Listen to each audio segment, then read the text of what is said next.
Back.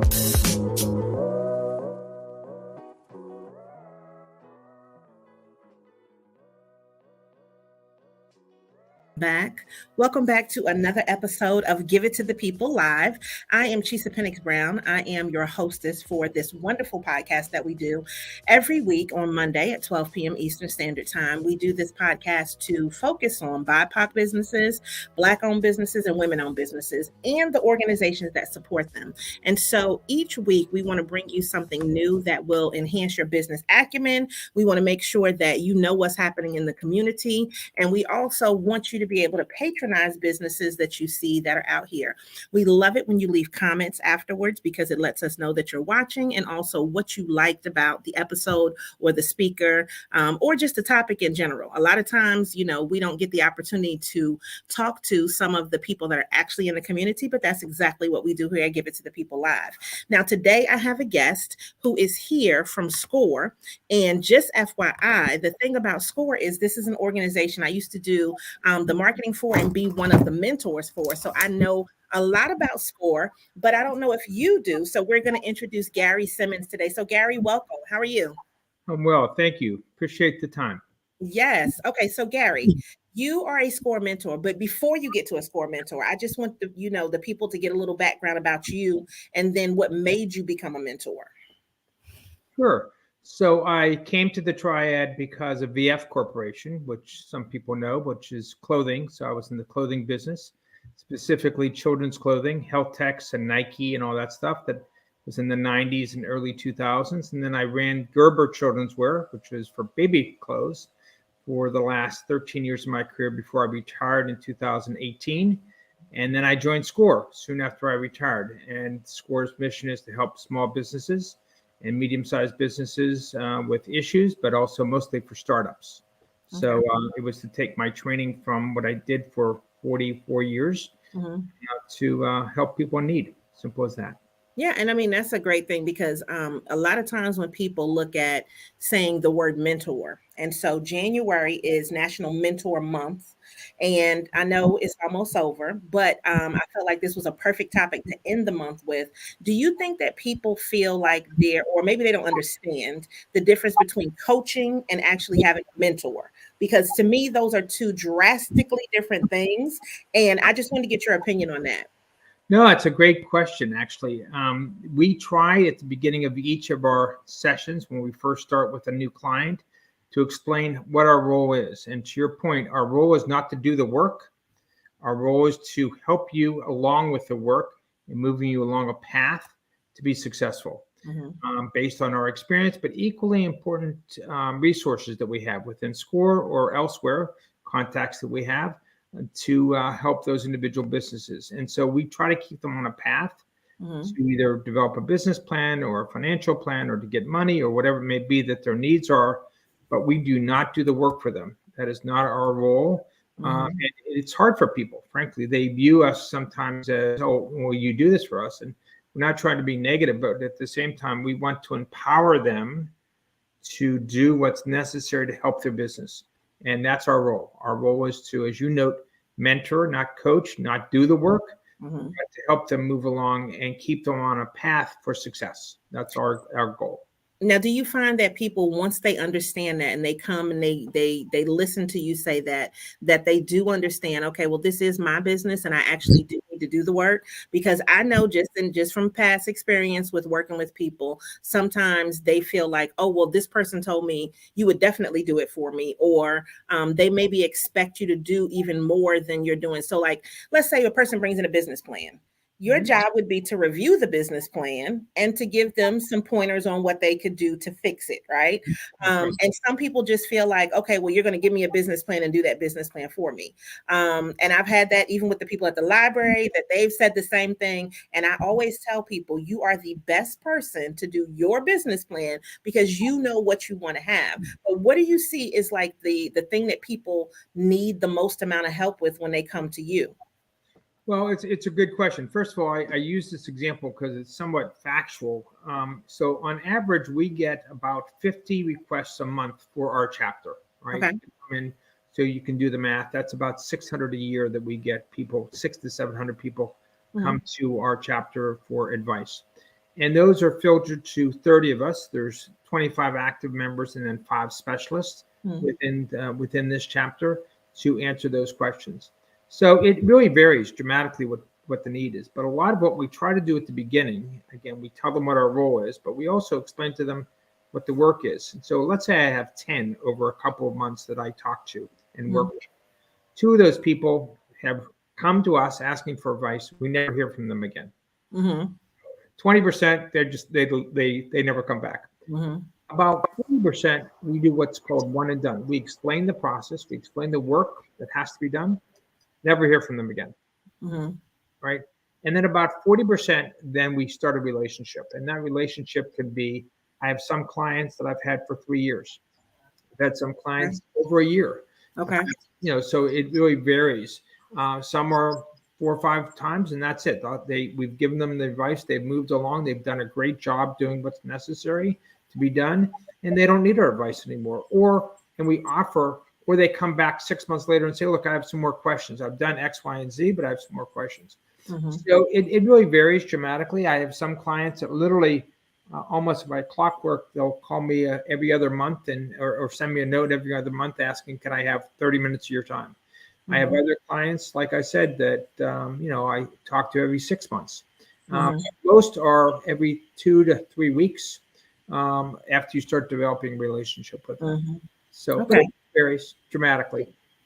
But the thing that I think, and just tell me what your thought is on this, because the services are free from SCORE, do you think that is where maybe some of those people drop off?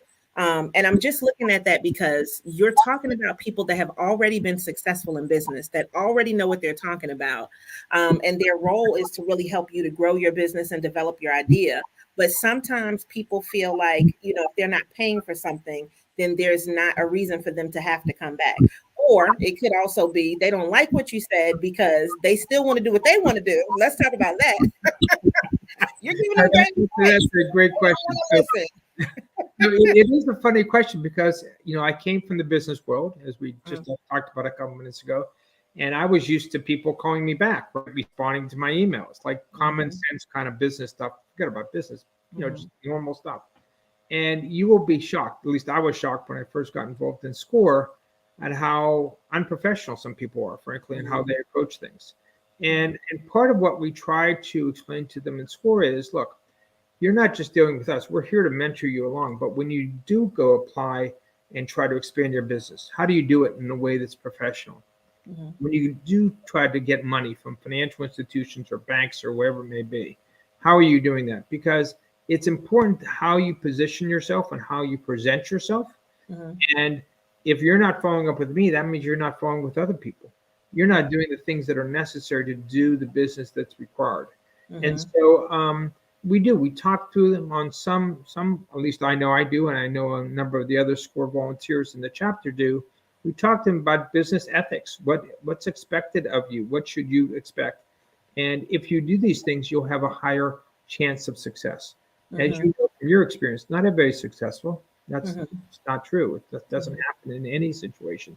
But if you approach it a certain way and have a certain dedication to it, you have a much higher chance of being successful, right? We're trying to increase your success chances, right? You've seen the statistics of, high percentage of people after a couple of years when they start their business, fail. I've seen as high as 70, 80%, even higher in some cases on startup businesses. But we're trying to have them be at a much, much higher success ratio than that, right? So again, it's working with them, really trying to listen to what their need is, right? Because everyone is different. Some people obviously want your help with a business plan. A lot of people are just really talking about, help me. I'm gonna pitch you. I'm gonna sell you. So I'll be the client. Let me listen to your sales presentation. Let me see where you might have some opportunities, and let me help you with that, so to speak. So as an example, within our 25 active members, outside of our specialists, we have people that have focused and grew up in sales. I grew up in the sales area, marketing, right? Legal, real estate, restaurants, all different types of businesses per se. So if I don't have the right advice for you, let me connect you with another mentor of mine within our chapter or within our district within North Carolina that can give you more appropriate advice, because Mhm. I can't have the answers to every business situation. That's impossible. Mhm. But we have a support system that can do that for you.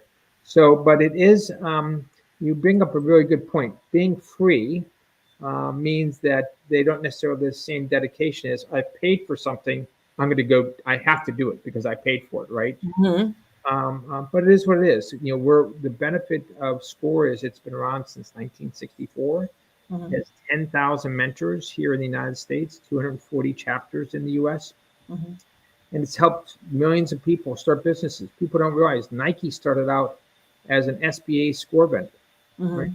Nike, Wow. Under Armour, so did Ben and Jerry's ice cream. There's a number of businesses that you recognize that started Mhm. out working with SCORE and working with the SBA, and we're part of the SBA, the Small Business Administration. Mhm. Um, and the idea is to just help people with the appropriate advice for them. That's the goal. Mhm. Yeah. Now, I mentioned a lot of the stuff that they need to do, but if you're talking about a person's looking for a mentor, what should they look for in a good mentor? So that's a good question. So the way that the process works is you sign up through the SCORE website, piedmonttriad.score.org, and it goes to the onboarding coordinator, and he looks at a grid and explains what skill set each of us have, and he Mhm. then assigns us that individual. Um, and sometimes we'll sit back and say, nope, that doesn't really fit our needs. We'll send it back to that coordinator and he'll send it to someone else. So Mhm. he initially tries to coordinate based on our skills. Here's what's going on. At the same time, I know myself and others say, look, sometimes if I'm into a situation with a mentee of ours, I don't feel after a couple of sessions, I'm the right person for you, right? We're Mhm. not connecting, whatever, we're not listening to each other properly, whatever it may be. And so a number of times over the 4.5 years I've been here, I've connected them with another and we do a co-mentoring session and I Mhm. slowly step away if I think that's appropriate. Mhm. So again, we have 30 here within the triad. There is within North Carolina, there's over 300 mentors. Mhm. So hopefully between us and that individual, we can find the right person, right? And Mhm. sometimes, as you know, it's just connections. Do you Yeah. connect with that individual? So Yeah. Now, I mean, I think that makes a big difference because, whether it's coaching or mentoring, everybody's not for you.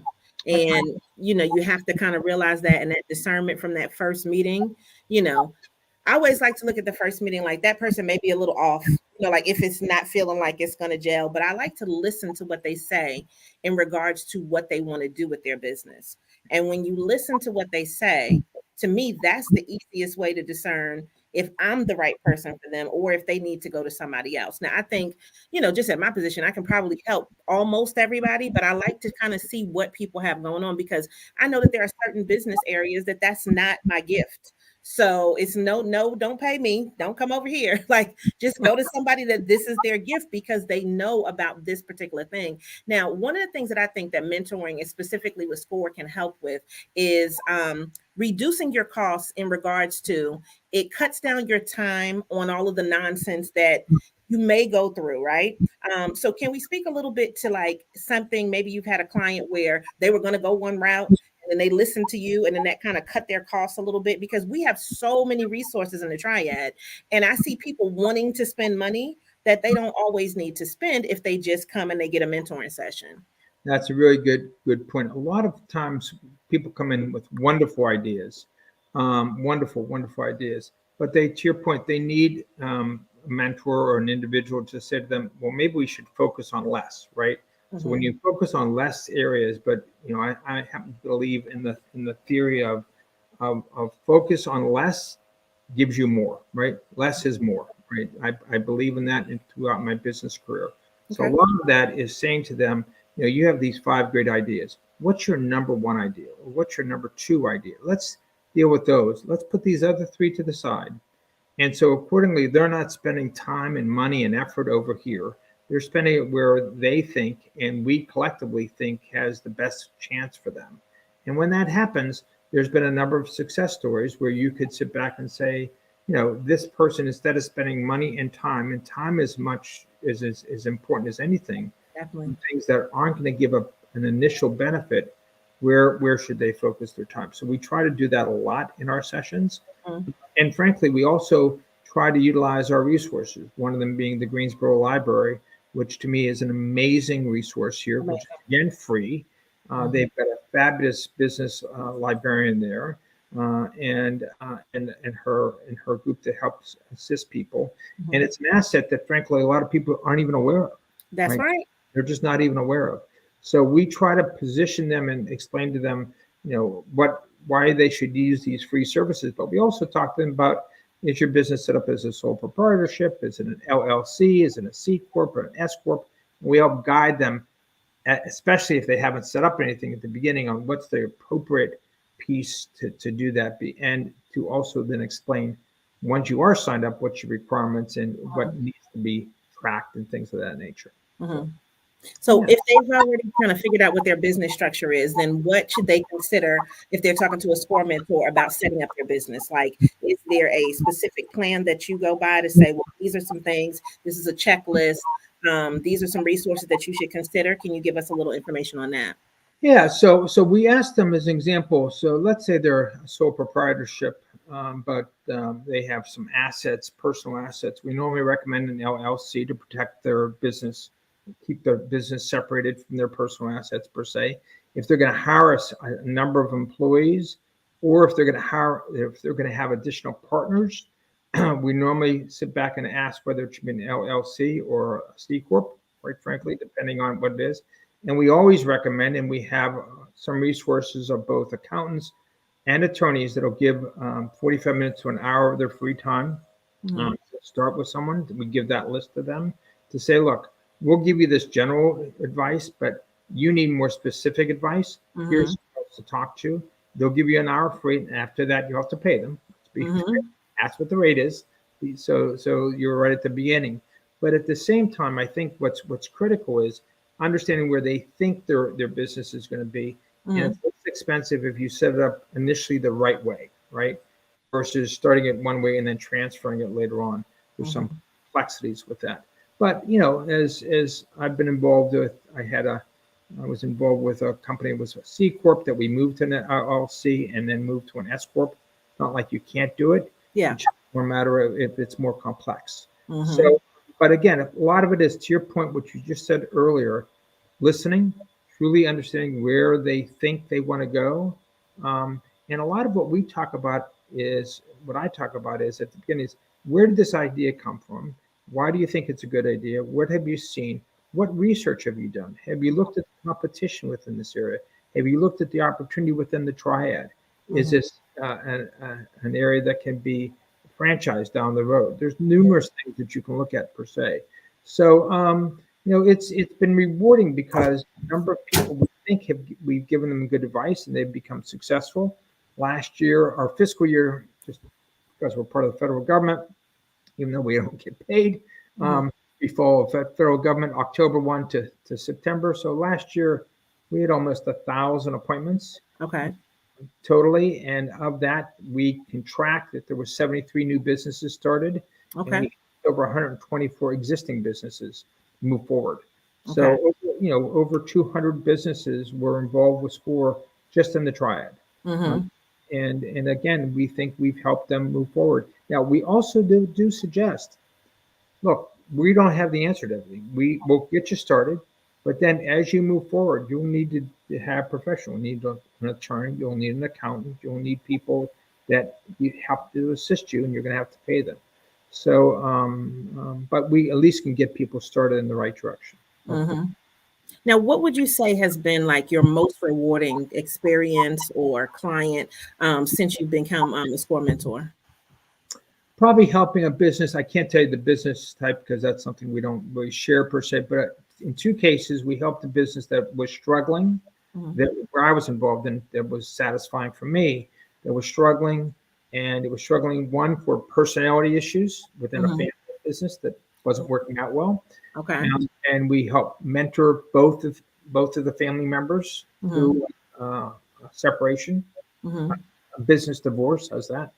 And then in a number of cases, another case where an individual business was very successful for a number of years, ran into a situation that they needed some other advice, and they had gone from profitable to unprofitable, and we moved them forward into a much more profitable solution. Because Mm-hmm. as you know, as business changes with you, if you don't change with that business, it's a challenge. I mean, Yep. you're not going to be successful over the long term. All businesses change and adjust over time, right? Mm-hmm.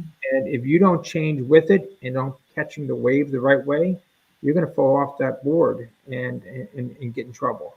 Yeah. So we use that, and then a number of cases, obviously, with new startup businesses and them getting finances and them starting the business and becoming successful. Those are always the most gratifying. So, Mm-hmm. but we have all types of individuals. We have individuals who are 22 years old to one case, 82 years old Okay. that want to start a business or continue a business or take over an existing business.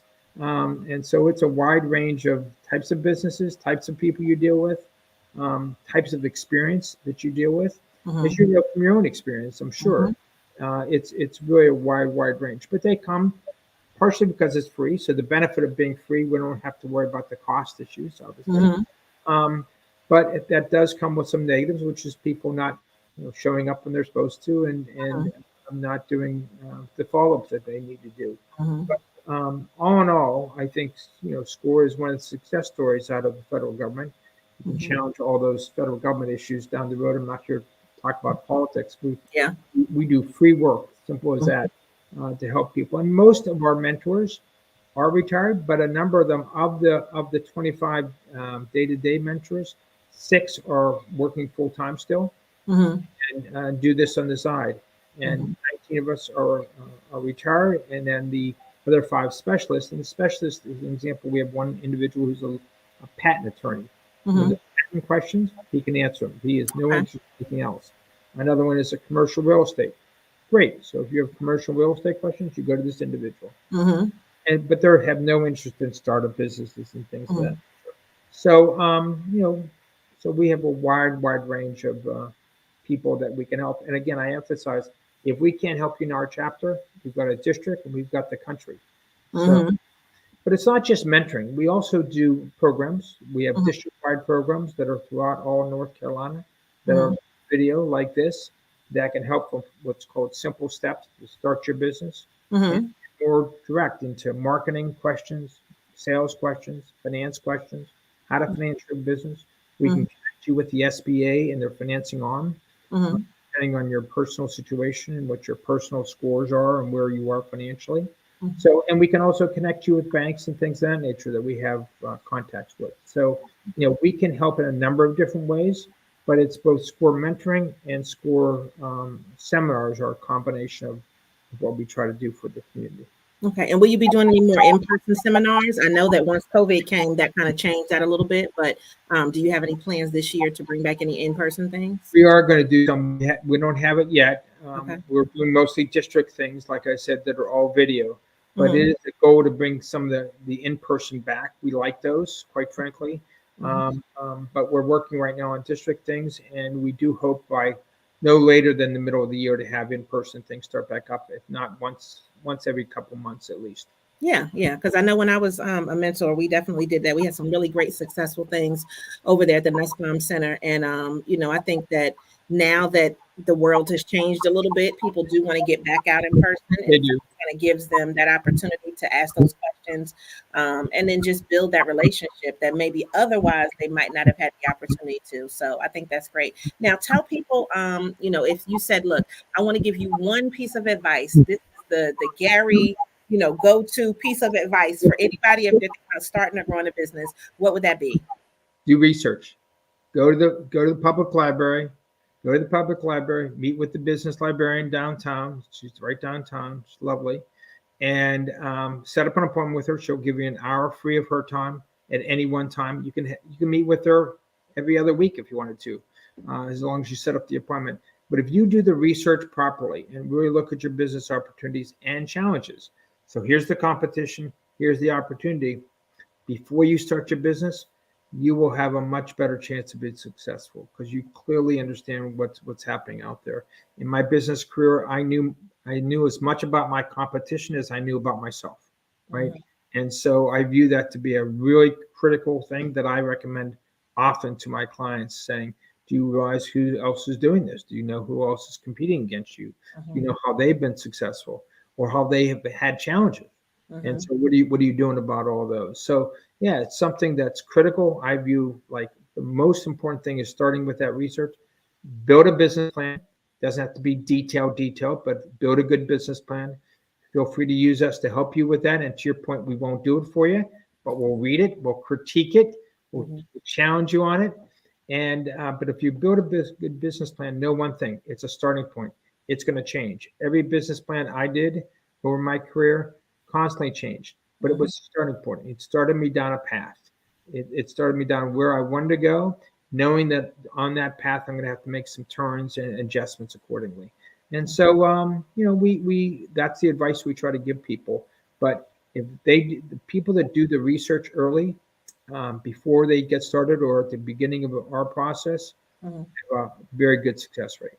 Okay. Yeah. And I mean, I believe in that also because I think that a lot of times people think there's nobody else out there that's doing this. Like, this is their great big idea. And it's like, but I know somebody. Like, it happens every time. Every time that somebody says, oh, I'm the only one. Oh, this is going to be new. I'm just like, so just like such and such.